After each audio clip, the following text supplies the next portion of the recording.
It's the righteous vigilante Jamon Creek, and you're tuning in to Minds Wide Open. Hey, yo, check it out. This is mainstream, never mainstream. You're tuning in to Minds Wide Open Media. Shout out to the Florida Vibe Directory. You're now listening to the best playlist in South Florida. Yo. Welcome to another episode of the Florida Vibe Directory. I'm your host, Daniel. I'm going to let my guests introduce themselves. You got to go first because you Wazi. You might actually have a point. I'm Waasishade of the Waasikeso, and this is... I'm Jiggy Keso of the Waasikeso. We here to represent, you know what I'm saying, put us on the map. Yes, sir. All right, so tell me a little bit about yourselves. How'd you guys link up? Shoot, man. It's a long story, really. We met at FAU, and I promise to you, the first time I met this guy, we had this thing called Slide Studios. Mm-hmm. We just used to record in like a makeshift dorm room, put some beds together, and just record. So he came through one day. First day I met him, we was just in there writing, recording, and then me and him had a freestyle battle, and he won the freestyle battle. Yes, sir. So that's how we linked up. That's history. And so then you got smoked? Yeah, I got smoked, bro. I ain't gonna lie to you, dog. I was ready. I don't know. For some reason, he was ready. And you can take the story from there. I mean, at that point, you know, once we had linked up and, you know, we did that back and forth, like it was all of our friends around us hyping us up. At that point, we established ourselves as we're like the musicians, but it wasn't like no regular back and forth. It was like, it was going, like, you know how you rap with somebody back and forth? It's like you hit them with a jab, they hit you with a jab. Oh, okay, you done. Okay. We was going like round for round, like bar for bar for bar. So at that point, it was like, all right, you know, this dude's a rapper. I'm a rapper. You know, let's see if we can hop on a track together. You hopped on a track. People loved it. And then 4 years later, we circled back. Or 3 years later, we circled back like, yo, we should really, like, try this out, make a tape. Let's see if we could do something with it. Mm-hmm. And it's been history ever since. So how's it making music as a duo? Like, when you come into a session, does, like, one person take over, like, certain sessions? Or is it, like, a group thing? Like, how do you guys handle that? So it varies. Sometimes we have writing sessions where we have a couple of beats listed out for us, and we'll go right to it, come up with the ideas, go back and forth. All right, what you saying in this, how your verse is for this song. Maybe you got 4 or 8. All right, you should add this to your verse, and he'll tell me, add stuff to my verse. Other times, he'll have a song, like, damn near written and done. Might be recorded, too. He's just like, yo, hop on this one, and vice versa. So we work in a multitude of different ways just to bring the music together, honestly. Yes, sir. Okay. So how'd the new project come about, Roses in the Sky? Shoot. I was actually listening to it earlier. That's just fire. I love it. Appreciate that. Yeah, definitely appreciate that. It came about, so there is a shout out to producer Forrest Nelson, okay. Great producer. And he made a different sound. Like, it was a different type of beat. We heard the beat, and it was like, we really have to try to do something different. We can't just come on the beat and be regular, drop our bars. Like, it has to be saucy. It has to be something that has a vibe. And once we came up with once Shade came up with the first verse, he was like, yo, we need a chorus. So in the first chorus, in the first verse, I don't know if you remember, but it's like a track, a certain part that goes, summertime, wintertime, all the time, I think about you, we could be roses in the sky. And I was like, yo, I'm not gonna lie to you, bro, that shit is hard. Like, that should be the chorus of the song. Mm-hmm. And once we came up with that, we came up with the rest of the chorus. And then from that point on, it was like, now this song is so different and the name is so impactful that we should make a project around it. You know, it's not just a song that you drop a single and then move on. It's like, with a name like that, with a song like that, and with the music that we had at the time. Hey, right. Take the picture. Our homie Teddy, our boy Teddy. at Bare Meaning. He's a pretty dope photographer, and we came up with the idea, presented it to him, and came to life for real. Mm-hmm. And the producer is at Forrest Nelson, so yeah, definitely check him out. But he's a raw dude, and it was a raw song, so it was like, we got to make a fire tape. So what were y'all, like, listening to that, like, was inspiring y'all to make music, or do y'all not listen to other people when y'all making your music?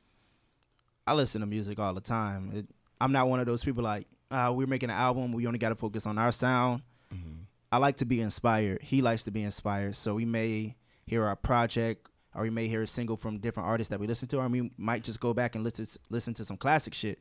And if we get inspired from that, that shit go take our songs we're making into a different direction, give us that flow, give us that motivation to create, you know, what we have for ourselves. But we also try to maintain our identity and our originality for the songs that we make as well. Facts. Yeah, because that shit, I was actually listening to it. What song is it? Who said on it's like you're a cutie pie with a creamy pie? That was me. Yeah, That was that guy. What shorty inspired that? It's my girl. That's my girl. She's on the song. She's actually the singer of the song, Marie Okay. Shauna. Yeah, that's my girl. So I had to put on one time, and I thought of the line, and I was like, nah, this shit gotta go in the song, bro. This shit gotta go down. Like it was hard. So yeah. How much of your personal life do you actually put into the music? Like you talking about your girl was in like she inspired that. It's like how much of your personal life do you put in music, or is it sometimes you like take away from like just random stuff that come up in your head? Shit, damn near every song got some personal life touch into it. Yeah. We can mix around and add the flares here and there, but at the end of the day, you're gonna understand like we put our life into songs because that's how we vent, that's how we express ourselves. So I would say damn near 97% of the album has personal touches to it, and a personal direction for every song. So every song really has a meaning. I would say Chicken Chasing you just rapping that shit, talking that shit. Yeah. But every other song, like for sure, life inspired. Oh yeah, because there was some I can't remember the name of the song. There's some deeper stuff. Like so, tell me about how you grew up. Because like there was like some stuff like I was listening to that. Like, what did you go through that inspired some of it? Like tell me about how you grew up. Me? Yeah, All right. yeah. Go ahead. So, I mean, I grew up as a, single child for a while in New York. It was a different pace, a different environment than down here in Florida. Coming here was a kind of a culture shock at first. And, just when I matured, I lost a couple people along the way. Rest in peace to all I call them my angels. And they kind of just molded, my perception of what life is. And that's life is short. So it's like you gotta do what you can do in the time that you're here. So, I guess that's my answer, just in the ways that I grew up and the things that, and Shade as well, the stuff that we seen, the people that we know and the people that we lost, it really just inspired a lot of the lyrics, inspired a lot of the vibes of the tape and of our overall music.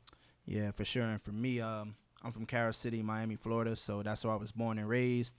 And just like you said, just experiencing a lot of things growing up. I was raised by 3 women. My father wasn't really in my life until deep later on. Like I'm just building that connection with him. Okay. So the things I listened to growing up, the people I listened to growing up, and how I was able to connect with music. Like my mom was an artist. My grandpa was a church singer. It's just a lot of that going on in my family, a lot of talented people that made me gravitate to music. But yeah, that struggle and the hardship, but also the successes we had in life, being able to come from that, build ourselves as men and mold ourselves for our future, also helps us develop the sound as well. So like, when did you guys get into rapping? Like as individuals, when did you start rapping? I started rapping in like first grade, to be G. Damn. Beatbox on the table, just hit the one of those, Old and school lunch table stuff. we just want to start rapping at the table, like either lunch or PE, anything like that. Had a couple of homies that would just like rap. I remember being in a salon with my mom and watching BET and Little Romeo and Bow Wow on the TV. Like, damn, they look my age. They over here rapping. What bars were you spitting in the first grade? Nothing, man. Nothing, actually. I can't even remember. Yeah, my name is Devin. Rounds for 7. Something like that. Something silly like that. That's all, for real. I mean, with me, it was, yes, kind of like the same time, like 6, 7 years old, really. Just like when you hear like a commercial, I would just like change the words and like the little ring, the little commercial, whatever songs that they would play, and I would just make up my own words. And I would do that for TV show intros. I would do that for songs I heard on the radio. Like I would just record it. I had a phone, a Motorola, it didn't have no service. But I would open it and press record, and I would record the song on the radio, like in the car with my mom and my dad. And then I would go, like when I was home in my own time, like I would just play it and I would listen to it, and I write my own songs, my little notebook, in my own time. And then it only had like 45 seconds to a minute, so I had to start it back over, and replay it again. But that's how I came up. That's what you just hear it, and it's like instinctively you want to create something. You know what I'm saying? So that's yeah. That's facts. Yeah, I remember. Like, what's the earliest rhyme you remember? Like, the earliest rhyme you wrote? I might embarrass myself. No, it had to be. Everybody got to start somewhere. It had to be 6th grade or 7th grade. So I had a big homie, and he was rapping at the time. He actually made a studio in his house. So me and my homeboy BJ, first time I remember recording a song, man. And we went there. He was like, "Yeah, come in." We was like, "Yeah, we trying to rap too. Like, put us in the studio." So he put us in the studio. He gave us a beat, and I remember, like, the first thing I remember rapping was, "I be ballin', I be balling, stacks falling, my money long, my money real long. Like, just out there doing kid shit, listening to Ross at that time. I feel like we was just trying to flex on the track for real. So that's the earliest rhyme I remember as of right now. I don't even know. To be completely honest with you, I don't even remember. I never recorded until I was like in college. Like I was like 18, 19 years old, and I had a song called I called it. I don't even remember what I called it. It was so long. It was like 7, 8 years ago. Actually 9 years ago. But it was I be out here on my own, man. Black king on his throne, man. Gotta get it on my own, man. I gotta get it, my nigga. I gotta get it. That's all I remember from that shit. Woke bars early. Man, I was going crazy, bro, and I made the beat too. I made all of that, but that's all I remember, bro. I can't give you nothing else. I'm gonna really just sit here and make myself look foolish. All right, so but when did y'all start taking it like seriously? When you're like, all right, this is what I want to do with the rest of my life. Like it wasn't no longer a hobby. I mean, it was never really a hobby for me. It was always something I didn't really know if I could take serious. But I mean, once I met this guy and then we started, like I saw like a passionate guy who was my age, and he was just like, always rapping, always in the studio, always doing something with music. I was like, all right, that's when and then also after my uncle died, I mean, I devoted my first album to my uncle. His face is on the cover. So he told me something, and it stuck with me. And basically I was just like, I got to just take advantage of the time that I'm here. So I guess around like that time when he passed, 2013, 14, and also around the time I met him, is when I started taking it real, real serious. Yeah, I would say for me personally, I started taking it serious in college because, as he mentioned, I used to be in my room in the dark just recording, mixing, mastering. Like after class, I'm going right to my room. We finna record. We finna make all of these songs. So I probably wasn't even noticing I was taking it serious at that time, but just that amount of time and dedication to trying to perfect the craft and write songs each and every day, that's what makes it serious. But really start taking it serious is when you really start investing into not only the music, but what comes after you make the song. Exactly. The promotion, the marketing, the videos, the driving, the expenses like that. You're like, all right, we investing into this. Like, this is our stock. This is our business. And once you wrap that around, we love making music. We take our music serious, but putting the money behind it is so important as well. Because I feel like a lot of artists don't realize, like, that's when it really becomes a career. Once you start putting your money behind it, doing that promotions, like, actually going out to events, like, even not just, like, marketing on Instagram, but going out and networking and, like, yo, here, listen to my music. Oh, I'll listen to your music. Like, going out to certain events, just listen to other people. A lot of artists don't realize, like, that's what you got to do to actually start taking it seriously. People just, like, make music, put it out, put it on Instagram, tell, all right, everybody like it, everybody share it. And they think, all right, cool, I'm a rapper now, but it's like, what are you doing with that? Like, it's just I Instagram. wish it was that easy. Yeah, Like, I really wish. Like, people don't realize, like, you really have to put in the work as far as, like, if you want your stuff to go out, you can't just say, I want to be something without understanding, like you said, doing what you have to do afterwards. Like, everyone wants to be a rapper, but don't realize, okay, now I need to go out and put my music out. I need to go, like, shop it around. I need to go hear feedback and take in that feedback and not be that sensitive about it. And, like, all right, cool, this is what I could put in. Because people got to forget. People forget, like, as a rapper, I get it, it's art, and, like, you want to, like, hold them, like, this is my baby, it's my baby. But you're putting it out for people. Yeah. That's Like, fast. Like, you're not making music for yourself. I got some homeboys who, like, I got a homeboy who actually legitimately, like, makes music and just listens to it himself. Just in his car jamming out. Respect it. But, like, if you say you want to be a rapper, you got to understand, like, all right, you have to put it out for that, like, get that feedback out. You can't just keep holding on to your music and, like, all right, cool, as long as my homies on my Instagram like it, I'm a rapper now. Yeah, that's real. That's real. That's real real. shit. For real. I mean, honestly, there's nothing for me to say about that. There's definitely to say That's about facts. that. I think I would add, especially like artists like us, like we mentioned earlier, that personal touch. Now you putting your feelings, you putting your life into your music, and now you're giving it to the people, so people kind of understand your life, they understand your vulnerability, and now you get the feedback. So what if somebody's feedback is like, yo, that song was trash? Like, damn, I just put my life into that shit. You got to deal with that as like artists. Yeah, you got to understand that's your career. Like, that's what's going to happen. Like, I take photos. You don't know how many times, like, I took a photo of someone, I'm like, oh, this shit looks amazing. I love it. They get it back and they go. They don't want to tell you it's trash. They want to be honest, be like, oh, okay, I guess. And then they don't post it. But I gotta understand that that's just gonna happen sometimes. I still gotta keep on going and keep putting it out, put myself out there. Facts. Not everything go hit. And not everything is gonna hit, but when it hits, it hits. Exactly. You can't give up. You get like it may hit on the 7th time, but like if you fail the first 5 times, you're like, oh, this ain't hit. Yeah. You can't give up. You got to keep on going. Keep pushing. That's real. Keep pushing for real. So, are you guys performing? Like, have you guys done any performances yet? Any shows? We performed a lot of times in the past. It's been a while since we performed, but we performed in front of like 1,000 people before at the auditorium. We performed in front of 10 people before. So it's a mix of that. People ask us to perform all the time, but I think we're at a place right now where we're just developing new sounds, developing our music, and focusing on our craft. But we actually got a funny story. We thought we had like a 1-hour performance for $1,000. We thought we was going to be in front of the crowd and everything. We got paid, but it ended up just being us freestyling for a YouTube series. Yeah. Like 2 minutes of freestyling, and then we got paid. Wait, what? So wait, they told you it was a show, and you got there was no show. It was just dudes with a camera, and they were doing some YouTube. Yes. I mean, essentially, we got the way it was broken down to us was that okay, we got to perform. We got a manager. Shout out to Wood.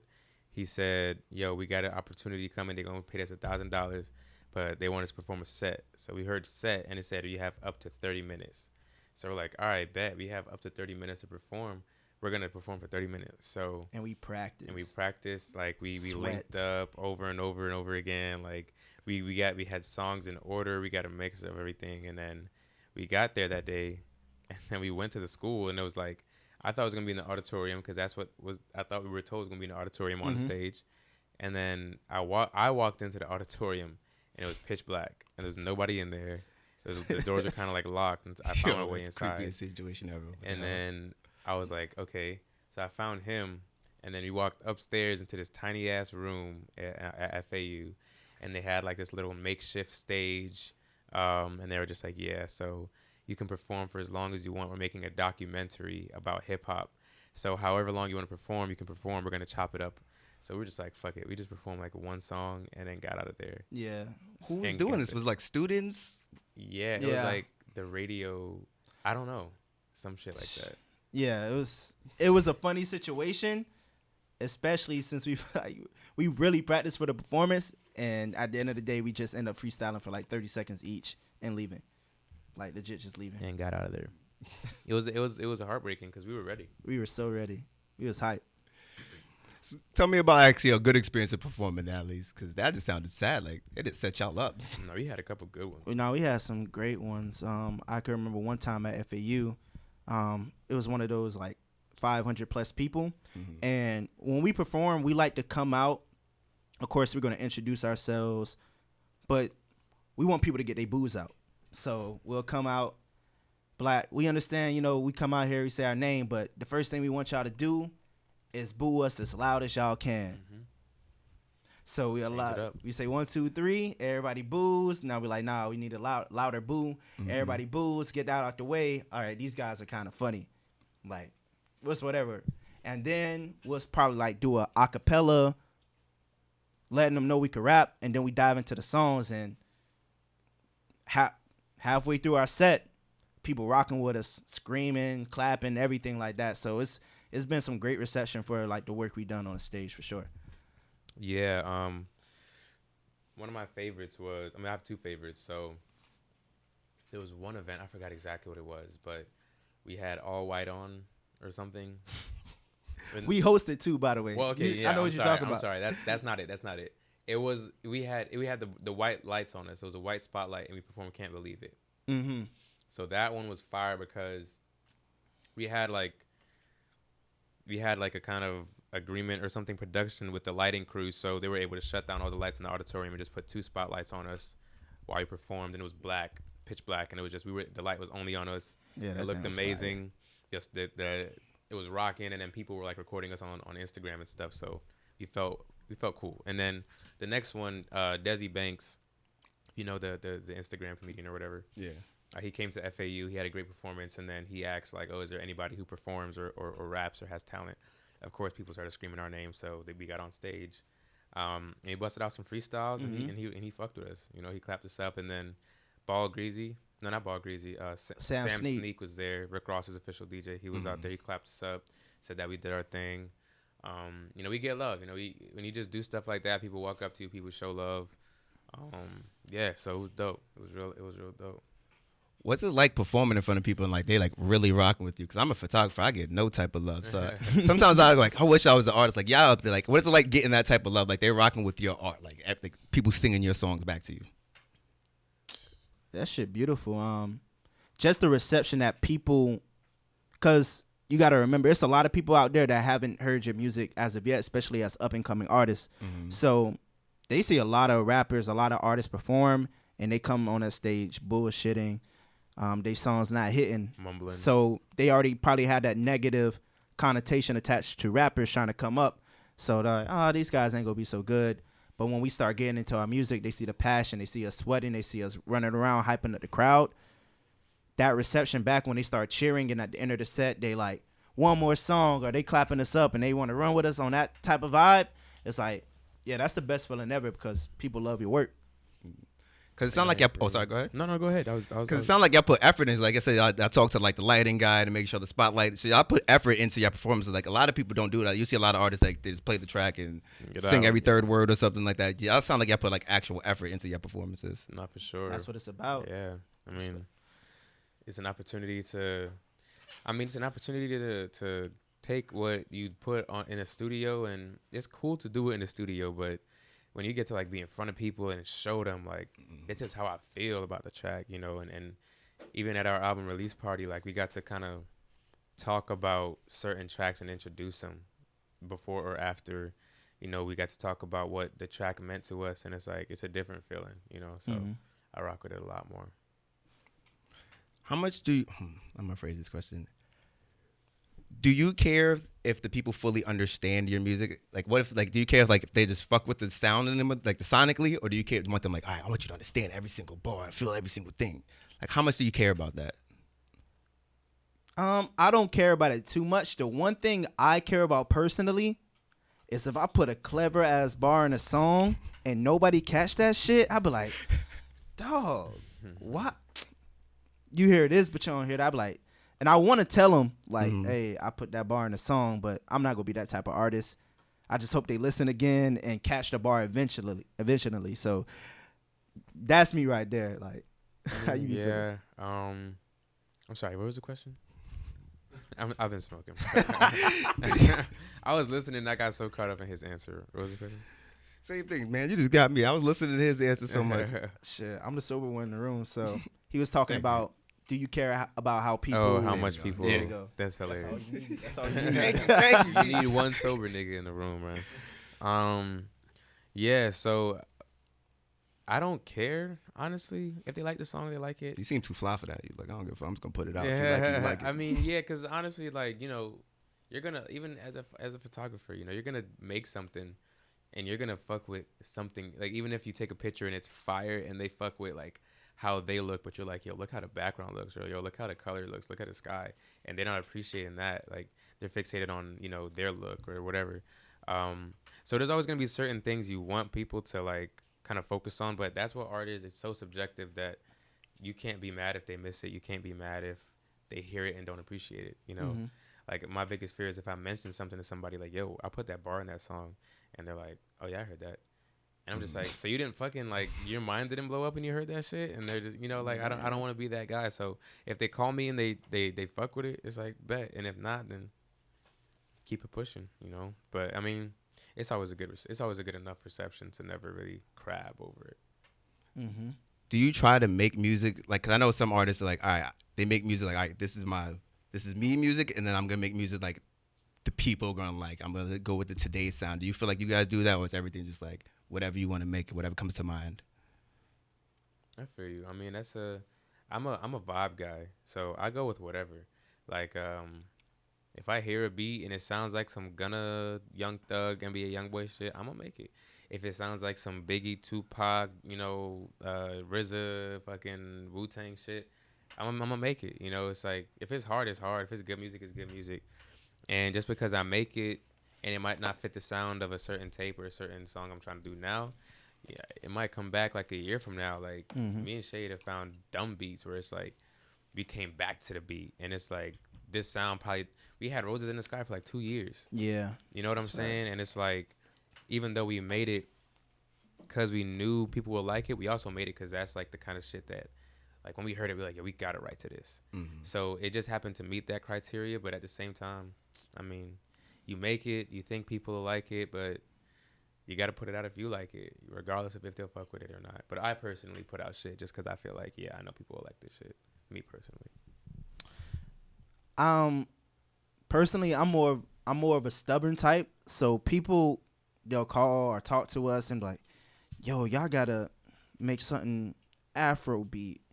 Y'all gotta get on that NY drill. Y'all gotta be on the West Coast shit. And I'm like, in my mind, I'm like, bro, I'm just gonna make whatever the fuck I want to make and give it to the people if you feel like it's dope or not.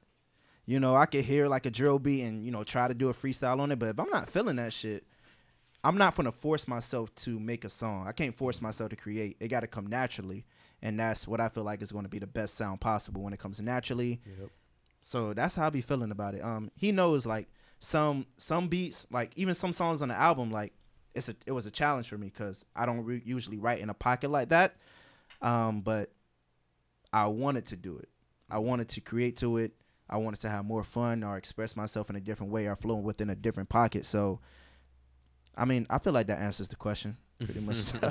I had to stop myself before I went somewhere I didn't know I was going. So like, how do you guys challenge each other in the studio? Because like, do you guys have different styles? Like, like you said, he gets you come like out of your box. So how do you guys challenge each other in the studio? Is it competitive or is it just more like he's like, hey, yo, maybe you should go more towards this sound. Try to do this more. Try to do this more. Or is it just like I just want to burn them on every track? So the best way I can answer it, because we also make our own individual music. I feel like when we hear each other's shit, we're like, damn, that nigga just slid. How the fuck I'm gonna top that nigga when I'm making some shit? And we don't really speak about it, but I know that's how I think when I hear some of his music, and I know that's how he thinks. So when it comes together in the studio and we just creating a vibe, we'll talk about, you know, switching up a bar or anything, but I think we trust each other's work enough to let him just cook. Let him say what he want to say or deliver in a certain way. But when it comes to like pitch, put some more passion or emotion into it, that's when we come and support each other while we're in the studio session. Completely agree. So you said you guys still make music as individuals. So how do you decide like, all right, this is the sound I want for Wasi, and this is the sound I want for Keso, and this is the sound I want for Waasikeso. Like, does that ever like overlap, or is it like, all right, I want to make sure I keep this separate. I want to keep myself separate from that sound. Like, how much Wasi is in Waasikeso, and how much like, do you ever save some for yourself? More or less, but yeah, I say we do. Like, sometimes we'll have a song, and it's like, you know, I'll just keep this for me. I know he has music that you'll keep for him. But the songs that we do make together, I'll say that when I make a song, there's always a potential for him to be on it. Facts. Okay. And whether or not he ends up on it is up to, okay, can I write a second verse? Do I feel like the song is good enough? And then I'll send it to him. Like, yo, do you want to hop on this? And he'll be like, yo, I think that's more of a you track. So, you know, it's always, and I'm always kind of experimenting a little bit more, you know, with different sounds. So, that's like the best answer I could give, really. There's always a potential there, but at the same time, we try to pull back. I let him create his, he lets me create mine. Yo, I gotta remember that one. That's more of a you track. No, definitely. Good euphemism. So like we even have certain examples. Like it's I've had songs and he had songs that was like completely done, or we knew that was for us, but we damn near beg each other like, yo, let me get on that track. Let me get on that track. We're like, yeah. He'd be like, yeah. I'd be like, nah, bro. I need to be on that track. And, you know, we'll just make it happen. We had a couple of instances like that for this album and some of the other work we've done in the past. Yeah, I mean, but it's always interesting to see, like, okay, what if I bring it to him, like Chicken Chasing. I wrote that entire song, and we were going through our tape, like, what should we put on the tape? And I was like, I feel like Shay could write some fire shit to this. Like I was looking at both my verses, and I was like, you know, Shade, you write, and then we'll figure out which verse I should take out. And it happened like that. Mm-hmm. I think 8 a.m. I reached out to you. No, I begged you, bro. Oh, you begged me. Yeah, no, yeah, he begged me. He begged me for that one. He was like, I'm not gonna lie to you, bro. I need to hop on this one. Drugs for the Pain. I think I reached out to you. Mm-hmm. And so yeah, it's always a back and forth. It's always a give and take. He'll bring me a song, Roses. He brought to me. I Do Rivers. He brought to me. Lord Forgive Us, which is one of my favorite. He brought to me like, yo, I wrote to this shit. Hop on it, and it's all she wrote. Facts. How often you gotta beg them for a track? Like, come on, let me write a verse on this one. Only if it's hard. Only if it's like real hard. Now, some of his hardest shit, like he got some unreleased shit that's hard as fuck, but that's him. Mm-hmm. I be like, that he deserves that, truly deserves that song for himself, because that nigga slid all the way through. Okay. Only time I'll beg, it's like, all right, I see a little pocket for an open verse right here. I think in my mind, I start freestyling in my mind. I say, yeah, I got something to say for that song. And I be like, yo, let me get on that shit. And like you said, I trust him. I trust what he got to say. It's never a chance that he can come to me on some shit and be like, yo, let me hop on this. And I'm like, nah, there's never that. Like, if he want to hop on, it's like, all right, bet we'll figure out a way. But like I said, we understand each other. Like, I'm never going to come to a finished track and be like, yo, take out a verse. Let me hop on that. You know, that's not me. That's not him. Yeah, it seems like your chemistry is like really like, how much do y'all hang out with like your personal lives together? That's hilarious. We both got chemistry. Seems like y'all real cool together. Like y'all really hang out. Shit, we both got full-time jobs, and we growing as individuals day by day. So, you know, we both have different interests and shit that's going on in our personal lives as well. When we were in college, that shit was every single day we seeing each other. So that's when it was built. Yeah, that's when the chemistry was built. But we have this understanding of each other as well, that which goes into the chemistry. Like, all right, we know. Like I said, we work full-time jobs. You know, they just cooking. I'm a homebody like crazy. He be in his crib chilling. We talk every day on video games. I can tell you that much. Like we're in the chat talking 2K Warzone, whatever. That's how y'all build that chemistry. They playing Elden Ring or whatever. So yeah, that's how we really built the chemistry. But also, we just honestly two laid back individuals as well. Just let your man cook, for real. And at FAU, we joined some organizations, some similar organizations. So being in those organizations, we're just around each other a lot, like in professional settings, in relaxed settings, brotherhood settings. And even before joining those, that was just my boy. He was my boy. So, yeah, I mean, yeah. What were y'all majors? My major was communications with a minor in leadership. What about you? Business administration with an unofficial minor in sociology. I was trying to minor in it, but I couldn't get the last couple credits before I graduated. But like my last year in college was dedicated to sociology. I love studying people. So how was y'all as students? Like, did y'all really take school seriously, or were y'all too focused on the music? And I always told, like, I have a homie that was like, yo, bro, if you just put some more effort into this class, you can get an A easy. But I said, bruh, I'm a B student. I'm putting enough energy where I can get this B and I can go home and chill. Like, you're not gonna see me push for an A if I don't need to get an A to get. I'm like, I don't care too much about it. So I was the B student. What about you?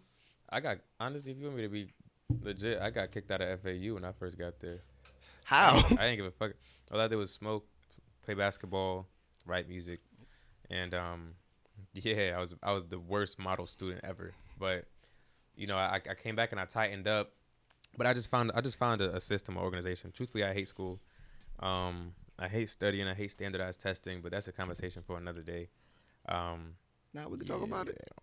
You feel me? I mean, I'm here to talk about the vibes, talking about the music. I hate school too. You know what I'm saying? But yeah, I just dislike school. I just like being like, I don't know. It's just weird. But I like learning. I love learning. Like my mom and me, like we do this nerdy thing. Like we'll be at home and we'll both have like the dictionary. If we hear like a word on the TV, we'll both Google it, and then we'll just like call each other like 5 days. Like, oh, guess what word I just used today? Like on some nerdy shit like that. But like I love learning.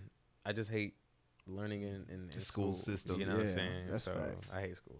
Yeah, school is really like I realized like school is usually hard for a lot of creatives because it doesn't encourage creativity at all. Yeah, people cut funding from their arts programs all the time They don't let students who have it's always like, and not to take away from the sports students, but it's like about sports and what can draw money to the school, and that's cool. But Schools become a business. yeah, for sure. Like I'm in college now. Like it's weird being in college as an adult because I look at it completely different. Because I tried college when I was younger before I joined the military, and I completely flunked out. Like I would just like not go to class because I'll be working double shifts at the movie theaters trying to get my money because that just made more sense to me. Like I know I wanted to do things and I needed money to do things, so I felt like that just made more sense. But like I just remember just looking back at it, like people just stressing themselves out and like going crazy over school. And like just as an adult, I'm looking at these kids like, because I was a freshman at 26 years old. I'm looking at these 18-year-olds and I'm just like, bro, you're going crazy over this earth science class and you are a marketing major. Yeah, nothing to do with what you Nothing want. to do. Like you're losing your mind over like rocks Yeah, and you're in marketing. Hey, that's why I never stress. Like I said, be student. I ain't finna stress myself out to chase this A. I'm not finna study that long.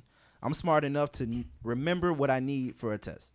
yeah. That's all. That's all it is. That's really all they teach. That's pretty much what the school system has turned into. Like Exactly. even as an adult right now, like I'm about to get my associate's degree because I've started like during this whole COVID stuff, so everything's been online. And I promise you, like my entire degree is just right click, search Google. Yeah, that's it.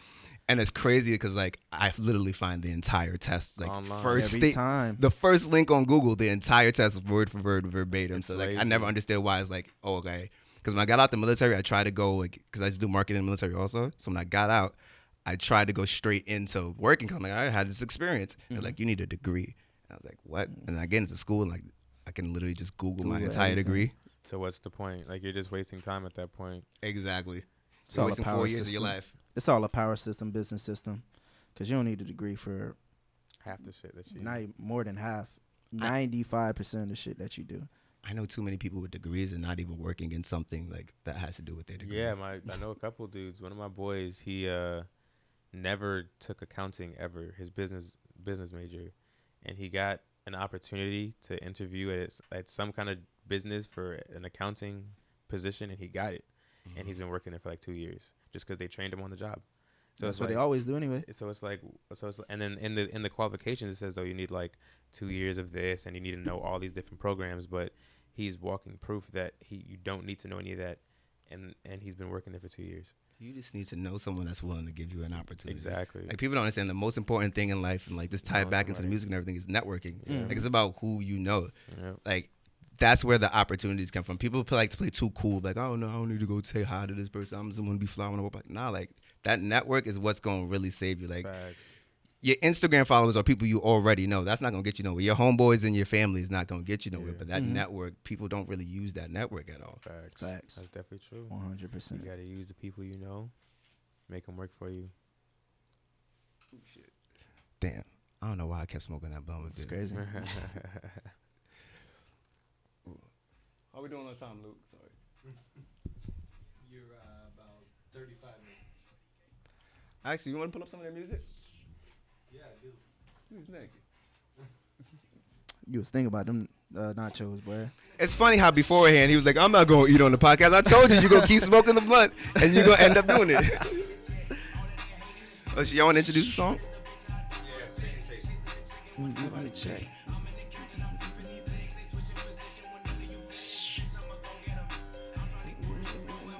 Bro, niggas ain't getting Where'd y'all no shoot shot. this? Bro, Right it Arm was- Studios. Where? You said where? Yeah. Right Arm Studios. Yeah, Right Arm Studios. It wasn't even supposed to be a video shoot. It wasn't. Came there to shoot some content for a photo shout. And it was like Ended up fuck it. doing this. It was like fuck it. And our homeboy Gang, that's our boy. Shout out to Gang. Right there. And we got 250 Eli in the passenger seat. This is a fly video for on the spot. Who shot it? Shit. Damn. I'm losing names right now. I'm sorry. Blase was shooting it. Yeah, Blase, for real. At Blase the shooter.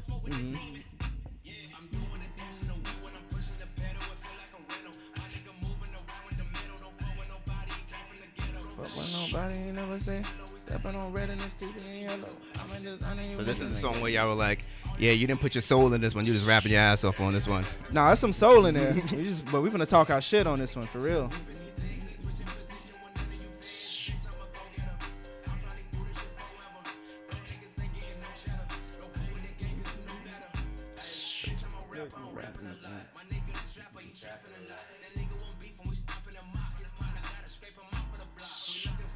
Do you ever feel the need to like prove y'all better rappers than everyone else? Every time Every I step time. in the studio, I will never not feel like that. If I was on Kanye's level, if I was on Drake or J. Cole's level, if I was on anybody's level, when we're at whatever place we get, I'm gonna always need to feel like I can out rap anybody and everybody. That's facts. Yeah, I wanna out rap, but I also just wanna, make better music than a lot of people out here too. But rapping is definitely a key component. If you don't want to compete with yourself to be the best rapper, you can't compete with nobody else to be the best rapper. You know what I'm saying? Spit them Jordan, spit them gems, bro. I just made that Snap. shit up on the spot. Oh my goodness. Damn, I keep drawing blanks. I'm sorry. Give me some, pass me some chips real quick. Boy, you want some salsa too? Hell yeah, pass some salsa. Got you with the salsa, my boy. So what's next for y'all? What y'all got plans? Y'all just dropped this project. Y'all got any new projects coming up? We working on, I know we talked about it earlier, just some of our solo work. So we're working on a couple of solo projects. But other than that, like you said, the album just came out. So music videos, performances, interviews, podcasts, marketing, Yep. all of that goes into it, because you can have your pre-promotion, boom, the album comes out, it's a hype. Now we got to keep it on that level and expand, because I was just talking to somebody about this today. Music videos are supposed to amplify the song and make it even more important to your listeners. Mm-hmm. And people got to see your face at the end of the day. So that's some of the focus is going on right now. Definitely. Do y'all have a team, or is it just y'all doing everything? Like y'all finding y'all videographers and everything? Or do you have like a team around y'all? You got a team. Yeah, we got a team. Shout Wood out Flow. to Wood. That's our manager, Wood Flow Management. Shout out to Ant. That's an KG. assistant. KG. Yeah, so we got a group chat with a team going over ideas and everything like that. And then we got a good network of people, friends that do videography, friends that do photo shoots, creative ass friends as well. So it's a great network and a great circle like to be around people like that. You know what I'm saying? So I did just watch that video. How do y'all come up with your music video ideas? Do y'all have like, is it just y'all? Do you have outside people? Like, how do y'all come up with your music video ideas? I don't really come up with music video ideas. It's always this guy. I don't know why he's sitting here quiet. He's always coming up with some, what do you call them? Just video treatment or There you like go.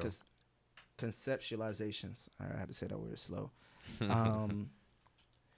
You know how you write music and sometimes you picture yourself in a certain moment? Well, you know how you write music and sometimes picture yourself in a certain moment? So at times when I'm writing, I try to put myself in this type of environment of where would this song be played at? How do people want to feel? How do I want to feel in that environment? And sometimes that can carry over to, what a music video can be about. Mm-hmm. And sometimes I might just have a fucking dream, listening to the song in my dream, and boom, like, oh shit, this is a great idea for a music video. So hopefully I remember the dream so I can just bring it to life. You don't be writing them down? Nah, I don't write it down until sometimes we had a meeting on Wednesday and I just said an idea. I didn't even write the shit down yet. It was just on my mind for like a day or so. And I had an idea for one of our songs for a music video and I just said it. Everybody said that's a pretty dope idea, and that's when I wrote it down. So when you do the project, do you have them like? Do you make all the songs, have all the songs chosen out, and then you choose which songs get videos, or is it just like, all right, we're making this song, we're gonna make a video for it regardless anyway? It's a mix, cause like for Drugs for the Pain and Lord Forgive Us, when we first heard those, we were like, all right, we want to. And Roses, when we first heard those, we were like, all right, we want to make videos for this. And then as songs that came about, like Care and Fake Love, we hear them, and Awaken, we hear them, and it's like, damn, these songs is hard. And then people really rock with those songs. Mm-hmm. It's like, all right, now these definitely probably gonna need some videos just because of the reception that they got. Absolutely. So it's like a mix of order. So what's the message Waasikeso wants to put out? Like what's the message you guys want to put out to the audience? So we go by this motto for us, because people always ask us about our identity. Like, what is your music about? What are y'all about? Something we've been sticking on for a while now is being consciously wavy. Oh, I like that. Consciously wavy. That shit kind of cool, man. And, he was saying earlier, he just be in a vibe where everything when he's creating. And I said, sometimes I'm stubborn. I have, like, pockets I want to get into. So we kind of flow off in that consciously wavy vibe where A lot of people said when our music comes together, even before we was a group, when we made songs together, it just meshes so well that y'all need to continue to create together. So if you listen to a lot of songs, you're going to get that waviness in a song, but the message behind our lyrics, it's going to amplify more like, oh, these niggas actually saying some shit in these songs, saying important things that people can relate to. One perfect example of that is Drugs for the Pain. You hear the song, you can sing along with it. The lyrics are catchy, but when you start to dive into the verse, it's like, all right, them boys are talking about something serious. They're talking about addiction. They're talking about how it affects your life. But you can sing to it and have fun at the same time. You found a creative way to deliver a good message. 'Cause a lot of times people don't want to hear like, they're like, oh, it's too preachy. But you find like a nice, like you said, it's a conscious wave. It's a wavy conscious. You found a creative way to deliver that message. I like that. I fuck with that. That's dope as hell. Appreciate it, man. Facts. All right. That's like the hey ya effect. Yeah, the Outcast. That's what we model ourselves after. It's crazy how like some of them Outkast songs, you really look back at like as kids, we didn't understand like they were really like there was like a legit message to it. We just jamming out, dancing to it. But you look back and like, oh, they was saying some like They was ahead of the time. They was ahead of their time for sure. There was some goats right there. No, those are two legends, 3 Stacks, Big Boy legends. who are some artists that inspired y'all, like as a group and individually? I mean, as a group, Outkast. You go. Yeah, you go. Individually, Kanye, Wayne, Eminem, Tyler the Creator. Yeah, just like those are like kind of like the people that I would say definitely inspired my sound the most. Kanye just with the overall trying new stuff and just being untouchable. Wayne with the wordplay. Eminem with how he was able to switch his flows up so many different times in a short amount of time, and then Tyler for just being yourself and trying different things out, saying whatever the hell you want in a song. So yeah, those are like some of the people that like I say. As a group, like you said, Outkast, but also when artists collaborate, like some of the artists that when they collaborate, you know it's going to be fire. Like a Drake and Rick Ross song, you always know it's going to be a vibe when you listen to them. Or any other artists like that, when they create together. For instance, like TDE, we were just listening to Win, like Kendrick Lamar and J-Rock. Like when they combine their talents together, you can see that how that song just really picks up. So I pay attention to that as well. Personally, my mom, I was basically raised on Lauryn Hill, like listening to Lauryn Hill every day because my mom, I got into Tupac at an early age.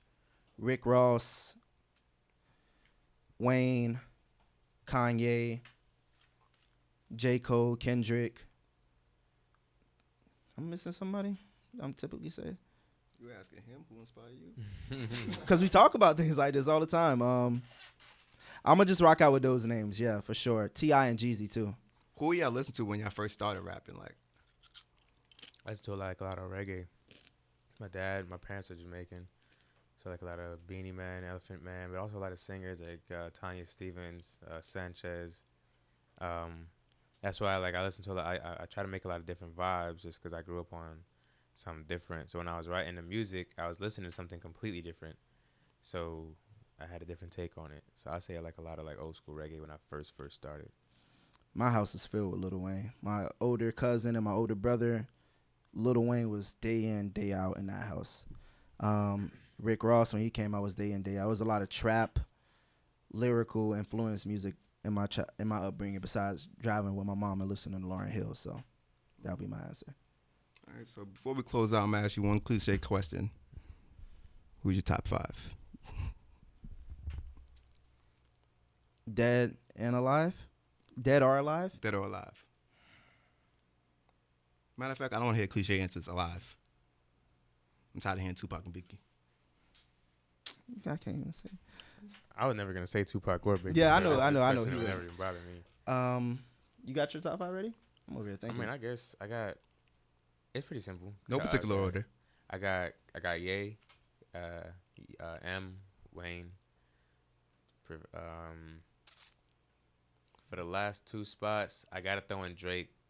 He's a new GOAT, and honestly, if I'm looking at the discography of Drake compared to almost any other rapper, I know like I'd say 90% of his shit word for word. So Oh, and that's like a majority of the world. even his B-sides. Like even his throwaways, even his whatever the hell you want to call it, you know it. So I got to throw Drizzy up there, and I think one more. pick one more.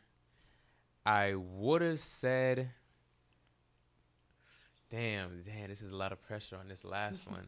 So I'm gonna give my answer, and I'm gonna give my runner-up answer. Okay, honorable mention. Okay. Honorable mention answer. So I'm gonna say K Dot. Number 5. Okay. I'm gonna put K Dot in there. I'm not an old school kind of nigga. As my boys know, I'm not an old school or R&B kind of nigga. I like rap. I'm a rapping ass nigga. And K Dot is, I mean, his storytelling is impeccable. And he's made two of the top 10 greatest hip hop albums I've ever heard. And Good Kid, Mad City, and To Pimp a Butterfly. And Damn is like in my top like 20 or 30. So I mean, K Dot is up there. And honorable mention, I'm gonna say Lil Baby. What? I'm Already? gonna say Lil Baby, just because if you look at how, not just what he's rapping, but how he's rapping and what he's saying. Oh, he's rapping his asshole. He's rapping, really is. and On he's been every doing it verse. since like 2019. He's been on a crazy run. So I'm gonna say Lil Baby because when I put on Lil Baby, I'm in a vibe. I'm chilling. So I'm gonna say Baby for now. Don't nobody in the future ever quote me. Oh, on people this. gonna come after you. Yeah, don't People ever will come quote after me. you. They're gonna take But- your rap card. They're gonna take your rap card. Yeah, no, they're definitely gonna take it. But The backpackers are not gonna fuck with you. I gotta say Baby. I'm gonna throw Baby in there. What about Alright. you? So for my personal top 5, and I emphasize that my personal top 5. So I just go to the artists that I listen to for a prime of my life, like at certain sections. So one is Lil Wayne. Lil Wayne, as I mentioned earlier, dominated my life, elementary through middle school. Lil Wayne was one, and he's always going to be one for me. Number 2 is going to be Kendrick Lamar, because like 11th grade through the entirety of college, Kendrick Lamar was consistently playing in my rotation. As he mentioned about the albums, like great ass albums, but also like featured guests, and the way he was opened his creative bag, album in, album out. 3 for me is J. Cole, because that's J. Cole speaks my childhood experience. Like a nigga that grew up in the hood with a lot of different issues, but he's not a hood nigga. Mm-hmm. So he speaks, and like some of the songs he got from Friday Night Lights, like I literally cried to those songs because it was so damn relatable. My 4th is Tupac, because the way he projected his music, the way he made his music sound, the passion he put behind it. It wasn't necessarily the lyricism, but to be damned if you ain't finna feel a Tupac track when he rapping or he creating some shit. And for some reason, he was able to come up with some of the best choruses, like Dear Mama. Like, that's a fucking timeless record. And then we get to 5. He said alive though. You said I alive? did say a lie, but I let it slide.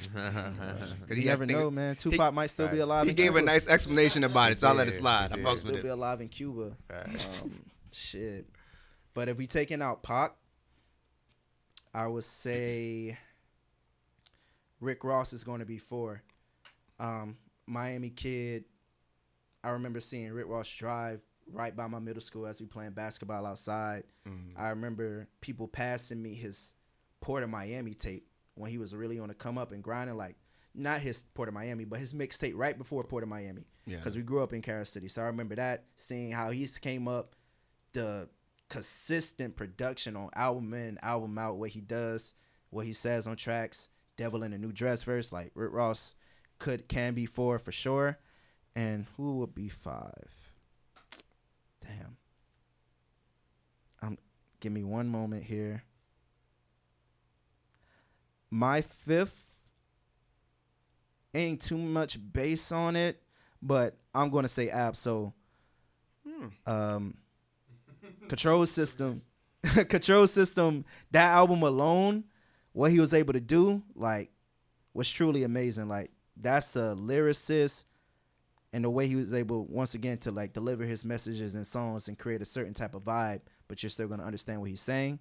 I would say Absol would be fifth, but I wish he had a deeper, more well-known catalog that a lot of people can tap into.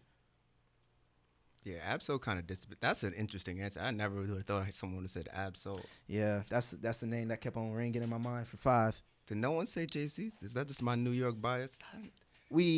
Florida do not fuck with Jay-Z. I don't know what it is.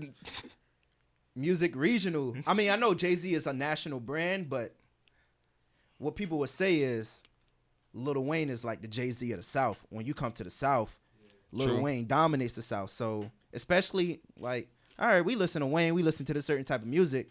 And when you go up top with the East Coast, I remember coming up, I was like, I can't relate to what Jay-Z's saying on the song. So why would I listen? But as I got older, Jay-Z tough as fuck.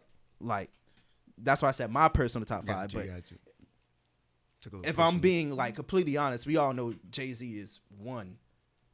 Oh yeah. Like, so yeah. All right, man. I mean, I don't know. He's alright. This guy's too cool, man. He's alright. Too cool, man. I'm from New York. He's respect. He's that guy. But me personally, I just didn't grow up on him. True. Well, give them your socials. Tell everybody where they can find y'all, as individuals and as the group. Waasikeso, Waasikeso is the group. I'm Jiggy Keso, JiggykYkeso. And I'm Waasishade, Waasishde. Shade. Wow, I can't spell today. Spell. Shade. I knew I was missing something. Waasishade, Jiggy Keso, Waasikeso. You can find us. You can also find our music, Apple Music, Spotify, Tidal, Deezer, YouTube. Yeah, Audio Mac, SoundCloud, YouTube, everywhere. Yeah. Roses in the Sky just Roses dropped. in the Sky just dropped. Check that out. Roses in the Sky, some heat, no skips. That's what people keep telling us. Yeah, I feel like, just to speak on Roses in the Sky, I feel like if people really tap into the album and give the album a chance, they really gonna fuck with it because it's a lot of different vibes. It's a lot of different connections. The way the album flows, a lot of artists don't pay attention to how an album should flow, how it transitions song by song. So we pay attention to all of that, and plus it's just some good ass music to listen to. And these songs are going to grow on you consistently. You might not like a song today, but in a week you're in a certain vibe. You're going through the album again. That song go hit you different that second time around. So Definitely. Y'all dope. I can't wait to see where y'all go. Y'all gonna go far. Y'all dope. The chemistry and everything. Y'all know exactly what y'all doing. Y'all got a plan. Y'all gonna go far. Thank you, man. I appreciate those words for sure. Make it, dog. We just trying to make it. We all. Feel that. Mine's wide open. Shout We out to outside my with for it. having us here. This is a dope ass setup. Since I walked in, I rock with it here. So, what do you guys? Shout out Luke. Shout out for real. What do you guys all talk about? Like just music? A little bit of everything. A little bit of everything. Music, art. We bring a little bit of everything. It's Florida Vibe Directory. It's bringing the vibe. I love to come back and talk about something else in the future. Random shit. Oh yeah, of course we definitely bring you guys back. We definitely bring you guys back. Man. I'm down for it, especially if you got the nachos and the dip. Matter of We'll fact, make sure. We'll let's get one Queso more. next time. Right. One you more gotta before we get get one out. more. That's Come a on, toast. we out. That's For a the- toast with for the nachos. road. Nah, this is dope though. I mean, it's been 50 minutes already. All right, we out of here. Deuces, man. I'm deucing somebody up. Hey, lazy, wake up. The mic's off. Mike's still on. Yo, GG! Turn it up! You ain't gon' bust a fight, but call it natural nigga. Most of y'all will testify against who pulled the trigger. Call it even rectify it, boy, you ain't no killer. I tried to take my pain away. I couldn't let them kill me, no, I had to make them feel me. I was always in them rainy days. I thought she was my favorite. Hope you know I made it. I was taking drugs for the pain, drugs for the pain, drugs for the pain.